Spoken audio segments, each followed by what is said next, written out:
The Grandview Country Club's private dining room sparkled under a massive crystal chandelier, casting elegant shadows across the mahogany table where 23 family members had gathered for Dad's 60th birthday celebration. The room buzzed with conversations about stock portfolios, vacation homes in the Hamptons, and upcoming charity galas where the Henderson family name carried weight. I sat at the far end of the table, deliberately positioned where I could observe everyone without drawing attention. My simple black dress from a department store stood out starkly against the sea of designer gowns and custom suits surrounding me. To my family, I was the odd one out, the daughter who'd mysteriously dropped out of Stanford Business School 5 years ago to pursue what they called playing with computers. What they didn't know was that during those 5 years of family disappointment, I'd built something they couldn't even comprehend. "Emma, darling," my Aunt Patricia's voice cut through the dinner chatter, loud enough for half the table to hear. "Are you still doing that little computer hobby of yours? When are you planning to get a real career like your siblings?" Laughter rippled across the table. My brother Marcus, golden boy investment banker at Goldman Sachs, raised his wine glass with a smirk. "She's probably still living in that tiny studio apartment, coding until 3 a.m. like some kind of hermit. I keep telling my colleagues my sister works in tech." He made air quotes. "Because honestly, I don't think even she knows what she actually does." More laughter. My sister Victoria, fresh from her latest modeling shoot in Milan, flipped her professionally styled blonde hair and examined her manicured nails. "I've offered to introduce her to photographers who could help with her presentation. With the right styling and makeup, she could almost be camera ready. But she insists on this whole natural look thing. She said it like it was a disease." I smiled politely and took another bite of my salmon. This routine had played out at every family gathering for the past 5 years. The mocking, the unsolicited advice, the constant comparisons to my successful siblings.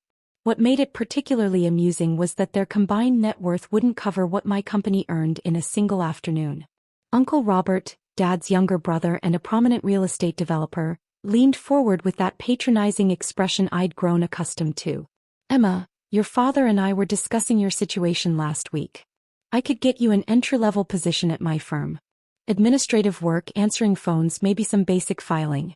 It's not glamorous, but it's honest work with a steady paycheck." "That's so generous of you, Uncle Robert," my cousin Daniel added, his voice dripping with false sympathy. "Emma really needs someone to give her a chance. It's not her fault she's struggled to find her place in the world." The conversation continued around me, but I'd stopped listening.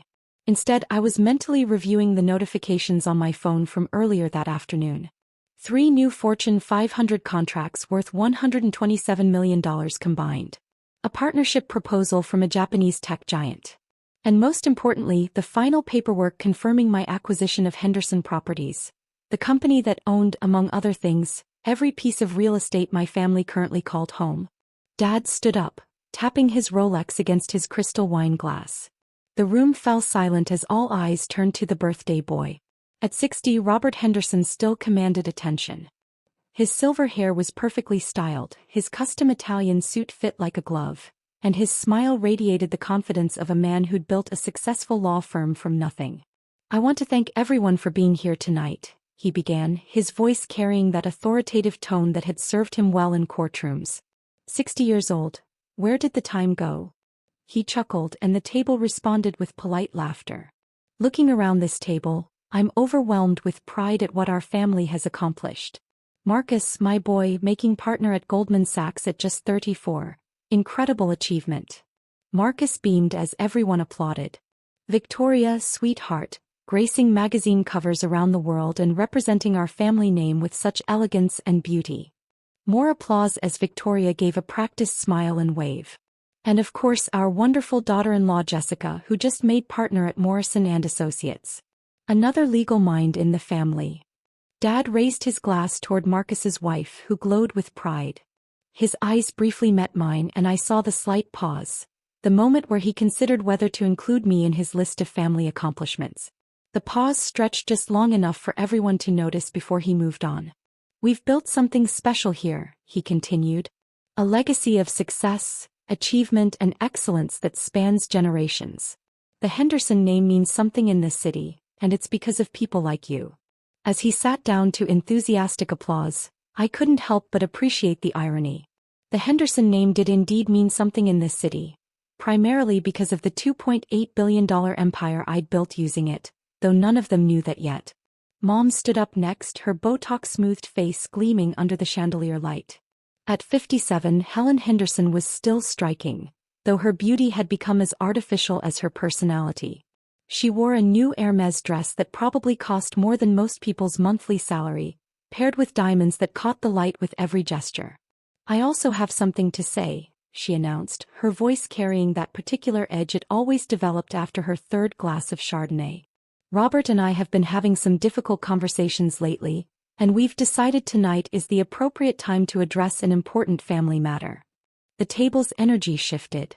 Conversations died mid-sentence, forks paused halfway to mouths, and all eyes focused on Mom with the intensity of spectators watching a car accident unfold. "We've been patient for 5 years," she continued, her gaze fixed directly on me. 5 years of watching Emma embarrass this family with her lifestyle choices. My cousin Sarah shifted uncomfortably in her seat. "Aunt Helen, maybe this isn't the right venue for—" "No, Sarah, this absolutely is the right venue," Mom interrupted sharply. "Emma has had 5 years to figure out her life, and instead she's gotten worse. Living in that rundown apartment building, driving that ancient Honda that looks like it belongs in a junkyard, wearing clothes from discount stores to family events." She paused for effect, letting her words sink in while scanning the faces around the table for support. She found it in abundance: nods of agreement, murmurs of sympathy, and a few poorly concealed smiles of satisfaction.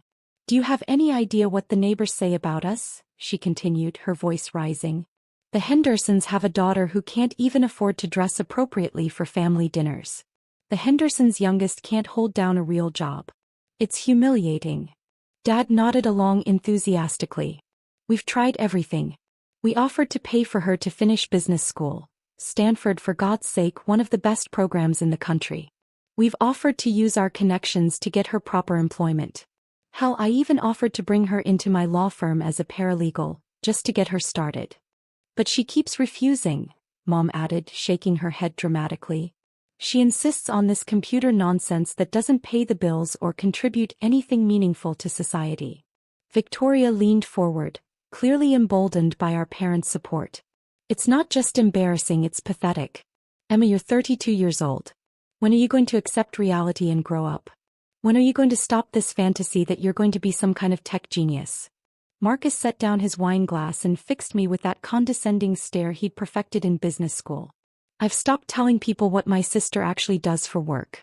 When colleagues ask, I say she's between opportunities because I literally cannot explain your day-to-day activities. Do you even have clients?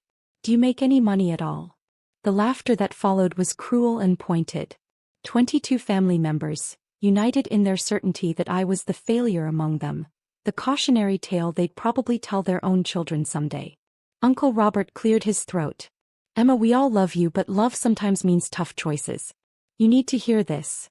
We've enabled you for too long," Aunt Patricia added. "Sometimes people need to hit rock bottom before they can climb back up." I set down my fork and looked around the table methodically, making eye contact with each person who'd just participated in my public humiliation. These people who shared my DNA, who'd claimed to love me, who'd just spent 10 minutes systematically destroying me in front of the entire extended family. "Emma," Mom's voice cut through the silence like a blade, "your father and I have made a decision. We're cutting you off completely. No more family gatherings, no more financial safety net, no more inheritance, no more pretending you belong at this table." The room went dead silent. Even the wait staff, who had been discreetly refilling water glasses, seemed to freeze in place. "You're not family anymore," she announced with theatrical finality. "Pack your things and leave." I looked at her for a long moment, studying the face that had once read me bedtime stories and kissed my scraped knees. Then I looked at Dad, whose expression showed nothing but approval and satisfaction. Marcus and Victoria were practically glowing with triumph, while the rest of the family stared with a mixture of discomfort and morbid fascination. I quietly stood up and walked toward the door. As my hand touched the handle, I heard Victoria's voice, pitched just loud enough for everyone to hear. "Finally. Maybe now we can have normal family dinners without the charity case bringing down the mood." More laughter followed me out of the room. I stepped into the cool evening air and pulled out my phone. The irony was so perfect it was almost poetic. They'd just disowned me on the same day that TechCrunch had published their feature article about my company being valued at $2.8 billion. The same day Forbes had confirmed my placement on their 30 under 30 list. The same day that CNN had scheduled an interview about being the youngest female CEO to build a unicorn company. While I waited for my driver, I scrolled through the evening's notifications. Over 300 LinkedIn congratulations. 47 interview requests from major media outlets. A personal message from the CEO of Microsoft congratulating me on the company valuation. And buried among all the celebration, a simple text from my assistant. Henderson Properties acquisition finalized at 4:07 p.m. All family residences now under Horizon Tech Holdings. I had purchased my family's homes while they were busy planning to disown me. My Tesla Model S, not the ancient Honda they thought I drove, pulled up to the curb. As I settled into the leather seat, I opened my property management app and reviewed the Henderson family's real estate portfolio. Dad's penthouse, $3.2 million, purchased by me at 4:07 p.m. Marcus's downtown condo, $1.8 million, also mine as of this afternoon. Victoria's trendy loft, $1.1 million ditto. Even Uncle Robert's suburban mansion, $2.4 million acquired through a subsidiary. At exactly 9 p.m. I sent a single message to my property management team. Activate Henderson family eviction protocols. Standard 30-day notice, effective immediately. No exceptions. Then I drove home to my penthouse apartment, not the rundown studio they imagined, but a 4,500 square foot space in the city's most exclusive building, complete with a private elevator, wraparound terrace and panoramic city views. The next morning I was enjoying coffee on my terrace when the calls started. Marcus at 7:23 a.m. Victoria at 7:31 a.m. Mom at 7:45 a.m. Dad at 8:02 a.m. I let them all go to voicemail while I reviewed my company's quarterly reports and prepared for my 10 a.m. interview with TechCrunch. At exactly 10 a.m. the reporter arrived. Sarah Chin was a respected technology journalist who'd been following my company's growth for the past 2 years. As we settled in my home office, a space larger than most people's entire apartments, she pulled out her recording equipment. So, Emma, yesterday's valuation announcement puts Horizon Tech Solutions at $2.8 billion. You're 32 years old, you've built this empire in complete secrecy, and according to our research, even your own family had no idea about your success. Tell me about that journey. 20 minutes into the interview, my phone buzzed with a text from Victoria. Emma, there's been some kind of mistake with our property management company. We all got eviction notices this morning. This has to be an error. Can you call me please? I declined the call and continued explaining to Sarah how I'd revolutionized supply chain logistics for Fortune 500 companies. The TechCrunch article went live at noon with the headline, The Secret Billionaire, How Emma Henderson Built a $2.8 billion Empire While Her Family Thought She Was Failing.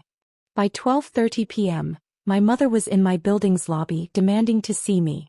Security politely informed her that she wasn't on the approved visitor list and would need my permission to come up. At 1 p.m. my father called from his law office. This time I answered. Emma, we need to talk immediately. There's been some kind of massive error with our property management company and I need you to... No error, Dad. Horizon Tech Holdings acquired Henderson Properties yesterday afternoon at 4:07 p.m. Silence stretched between us for nearly 30 seconds. What the hell are you talking about? You don't have that kind of money. You can barely afford rent. I pulled up the TechCrunch article on my laptop and smiled.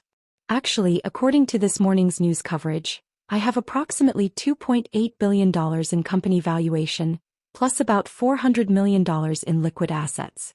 But you're absolutely right about one thing. I'm not family anymore. So this is purely a business decision. Emma, wait, you can't just... The eviction notices are legal and binding. You have 30 days to vacate. I'd recommend starting your apartment search soon. The good places go fast. I hung up. Within 2 hours, the TechCrunch article had been picked up by CNN, CNBC, Forbes, and the Wall Street Journal. My phone was buzzing non-stop with interview requests, partnership proposals, and congratulatory messages from industry leaders I'd only dreamed of meeting. At 3 p.m. Victoria appeared in my lobby. When security called up, I could hear the desperation in her voice. Please, Emma. Just 5 minutes. I need to understand what's happening. I agreed to meet her downstairs, curious to see how the golden child would handle reality. She looked different. Smaller somehow, stripped of the family audience that usually amplified her confidence. Her designer outfit seemed less impressive without the backdrop of our parents' approval. Emma, I don't understand any of this. This company, this money, how did you? I built Horizon Tech Solutions starting 5 years ago, the day I dropped out of Stanford. We specialize in AI-driven logistics optimization for Fortune 500 companies. We currently process over $47 billion in annual transactions and employ 3,400 people across 12 countries. Victoria stared at me like I was speaking a foreign language. But the clothes, the car, the apartment we thought you lived in. I dress simply because I work 16-hour days and don't have time for fashion. I drove a Honda to family events because I learned early that visible success makes you a target for resentment and manipulation. And that apartment building you think I live in? I bought it 2 years ago for $23 million. I live in the penthouse. Why didn't you tell us? Why did you let us think? Would it have mattered, Victoria? Would any of you have treated me differently if you'd known I had money? Or would you have just found new ways to diminish me? She couldn't answer that question, and we both knew why. The eviction stands, I said firmly. But I'll provide references for apartments in your actual price range. That evening I watched the news coverage from my home theater. Anderson Cooper was discussing the mystery tech billionaire, who had built an empire in complete secrecy. Horizon Tech Solutions, founded by Emma Henderson when she was just 27, has revolutionized how major corporations manage their supply chains, Cooper explained to his audience. What makes this story particularly fascinating is that Henderson built this $2.8 billion empire while her own family believed she was struggling to make ends meet. The camera cut to footage of my parents' building, where news crews had gathered after word spread about the eviction notices and my connection to the Henderson Properties acquisition. My phone buzzed with a text from Marcus. Emma, I saw the news. We were wrong about everything. I'm sorry.